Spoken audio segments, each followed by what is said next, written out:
right? මීට වඩා තව mathematical engineering mathematics එකෙන් දාලා තියෙනවා. ඒ දාලා තමයි එතන අපි industry එකේ කරන්නේ.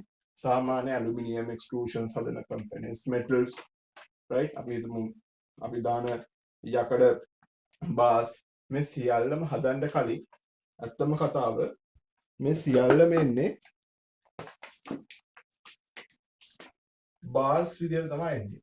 අපි හිතමු එක cylindrical මේ වගේ cylinders වගේ තියෙනවා, right? තව ඒවා rectangular තියෙනවා. මේවා තමයි furnace වල දාලා අපි melt කරලා තමයි ඔය එක එක different shapes වලට අපි හදන්නේ. aluminium, steel මේ හැම එකටම පාවිච්චි කරනවා, right? ඇත්තටම එන්නේ මේ වගේ cylindrical bar වල තමයි මේ metal components එන්නේ, billets කියන්නේ, right?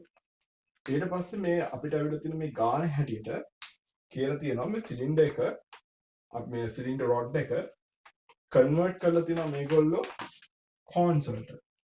6 cm height එකක් තියෙන cone 12කට මෙයාලා convert කරලා තියෙනවා.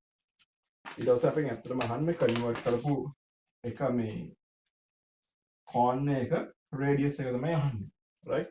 ඒ වගේම මේ ගාන කියලා තියෙනවා something wasted කියලා. 125.6 cubic centimeters waste වෙලා තියෙනවා. ඇත්තට මේක waste වෙන්න පුළුවන්ද? ඔව්. metal industry එකේ සාමාන්‍යයෙන් එම wastages වෙනවා. මොකද මේක අපි heat කරන්නේ high temperature එක. මේ ගානට ඔබට ගිය එකක්. මේ industry එකේ වෙන දේවල්. එතකොට මේවා මේ material react කරන oxygen එක. oxygen එක react කරලා මෙතන oxidize වෙනවා. ඒ කියන්නේ අපි උණු කරද්දී මේ materials oxidize වෙලා හැදෙනවා slag එක. ඒක component එක. හරි? මේක useless. හරි? මේක අය production වලට ගන්න. අපි මේක අයින් කරනවා.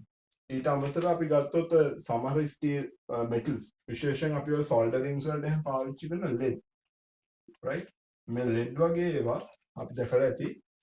අපි බවුත් එකෙන් solder එකක් කරද්දී මේකේ වේප එකක් අපිට දකින්න පුළුවන්. මේ වේප එක එන්න හේතුව තමයි lead ගේ boiling point එක අඩු. හරි? එතකොට මෙයා evaporate වෙන්න තියෙන හැකියාව වැඩි.